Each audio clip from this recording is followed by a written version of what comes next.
What's up? It's Pink Noise. We are here talking about human equals kind, and you are listening to the Brutally Delicious podcast. A brutally delicious podcast. Human meat beef carpaccio. This is 70,000 tons of metal, the original but world's biggest heavy metal cruise. 60 bands, 4 days, 1 cruise ship, only 3,000 tickets. It's like having an all-access backstage pass. January 29th to February 2nd, 2026. From Miami, Florida to Nassau, the Bahamas, and back. 70,000 tons of metal. What are you doing next winter? I'm doing great. I'm Where are you? just setting my phone up. Excellent. Where are you located geographically? Geographically, at the moment, I am located in Tucson, Arizona, way in the Nice. middle of nowhere. I heard Tucson's pretty nice, though. It's one of those places I want to get out to at some point. It's pretty nice. It's the weather's kind of dry and hot, so Right. if you like that, then it's not too bad. But there's some sights to be seen here, and Yeah. we've got a pretty good local scene when it comes to music. So those are positive aspects Yeah, absolutely. for sure. All right, so let's just jump in. Thank you again. Thank you for taking the time. Yeah, of course. I guess one of the things about doing this show I like is coming across new music that I would not have ever heard of or stuff like that. So, Pink Noise, for those in my same shoes who have not heard of you, can you give us like the 2-sentence boardroom elevator pitch or whatever? Yeah, I would say that I'm a pretty unifying rock and metal artist. I mean, I think that I'd like to span across genres, and I like to do something that's a little outside of the box and something that maybe people don't expect from me. So I grew up listening to like R&B and pop music, a lot of EDM and a lot of heavier music, and this is kind of just the culmination of all of those things over the years. Okay. And now that the EP is done and singles are out, I guess it's still about to drop, right? What, another week or two? Oh no, it's out. It Oh, the just full came EP is out out. this Sorry. last Friday. No, that's Okay. okay. Yeah, it just dropped on Friday, What's the and response to it so far? Has it been pretty good? it's been amazing. It's been like such a long time coming for me to put out this EP, so it's really nice that people are receiving it the way I intended. And I think that there's just a lot of things to take away from the EP. So I think it means a lot that people are being so kind and saying so many kind things about it. Okay, great. I know you've built like a really powerful community in a pretty short amount of time. What's one fan interaction or message that's completely stuck with you and reminded you why you create music? Oh man, that's a really good question. There are lots, honestly, but I think like one of the times I was taken aback the most was probably I got a message, and I've gotten a few of these types of messages over the last year. There was a guy that followed me, and he sent me a long message saying hey, I just want to let you know that what you're doing is really changing the way that some people think. He said he grew up in a you know a Christian nationalist lens, right? He was Right. kind of looking through life like that, and he said, before I heard your music, I never would have given you the time of day. And he said, and obviously this is it's crazy to think about, right? Like that somebody would be like, yeah, I don't want to interact with you just because of the way that I look, or maybe there's some premeditated stereotypes Hmm. looking at me, right? And he said, I heard your voice and realized that you had a God-given talent, and that maybe I needed to change my outlook on my judgment that I cast on people. Oh wow, that's before heavy. even before yeah before even getting to talk to them. So he said that I definitely changed his point of view when it comes to people in the LGBTQIA plus community, and that just meant a lot. It was really heavy, you know. Obviously, it starts out like, "Hey, I would have never given you the time of day," and then you're like, "Huh?" And then you finish reading it and you realize how powerful that really is. That somebody was moved by your music so much that they feel like they have to go reassess maybe some things that they could be more kind about, you know? So that was just really cool. Okay. I think that's pretty heavy as well. So, I mean, Yeah. that's thinking that music has that sort of power to, affect people and change people.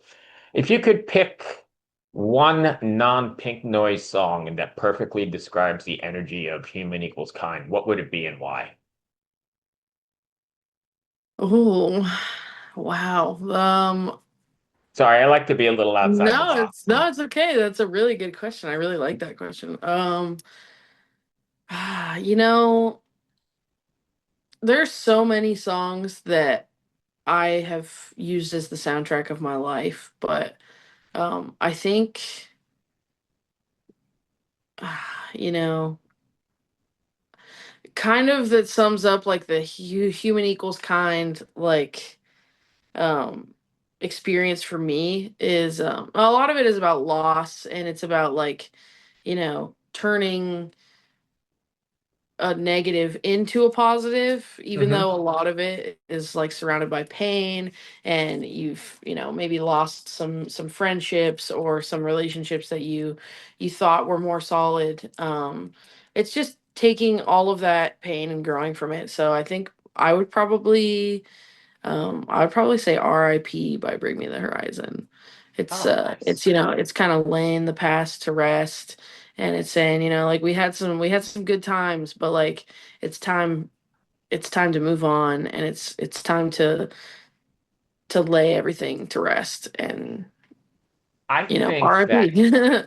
Yeah, no, I think that same pain you're talking about, or that, that certain something in your gut is what makes music organic and relatable Mhm. in the end, right? Absolutely. Okay. So, can we get a little deeper? Yeah, of course. All right, let's see. Let's see, landmine, born out of a feeling of feeling isolated as a non-binary person. If alienation were not just an emotion, but a physical place you had to walk through, what would it feel and look like? And how does your music act as a map for it? I think that alienation to me is like it's like walking through a wasteland where there's just so many death traps. I think like being isolated feels like it's never ending, like emptiness. It just feels grim.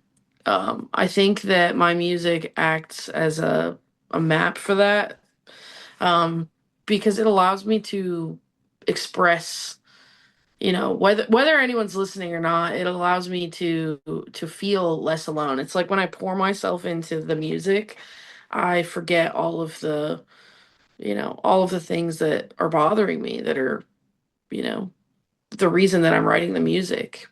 I think if you do music for anything other than to to survive for yourself, then it's never going to come out the way that you want, right? And I think for me, it's a flotation device in all of the negativity that you could build up in your life. It's something that keeps me alive. Okay. So you combine a lot of genres, and metalcore and djent are often associated with aggression and toughness, but your approach redefines the heaviness by weaving, I think, a certain vulnerability and some pop accessibility to it as well, right? Do you think Yeah, the future of heavy metal or heavy music might be less about distortion and more about emotional honesty? absolutely. Absolutely. I think, obviously I love heaviness just as much as the next person that listens to any Right. sort of like metal subgenre. But I think it should be less about how many sounds can I make and how many like breakdowns can I throw in it, but more about like what does each part of this song mean and how is it like how is the music laying the foundation for all of the lyrics you put on top of it. And I think what I want my music to do that's a little bit different than a lot of artists that are in the scene is I want it to build a story Right. every single time that I write a song. I want you to not only obviously lyrics are a way for you to express the like what you want to get across in the song, but I want you to hear it that same way musically Right. before you hear any of the lyrics. And that's kind of that's how I want to hear music, right? I want to hear every single peak and valley and I want to feel that push and pull with the lyrical content. Fair enough. And with the audience as well, right? Absolutely. Okay. Now that your EP's out, what's your dream tour lineup? Any artist or genre? Any artist in any genre, living or gone, that you'd like to share the stage with? Oh yeah, there's tons. I mean, I think probably the biggest influence of mine is Linkin Park. I grew up listening to Linkin Park, and that was the first CD I ever owned was Hybrid Theory. I made my parents go buy it for me. I was probably like 7 or 8 years old, and I was like, I really want this CD, and bought it with my own money.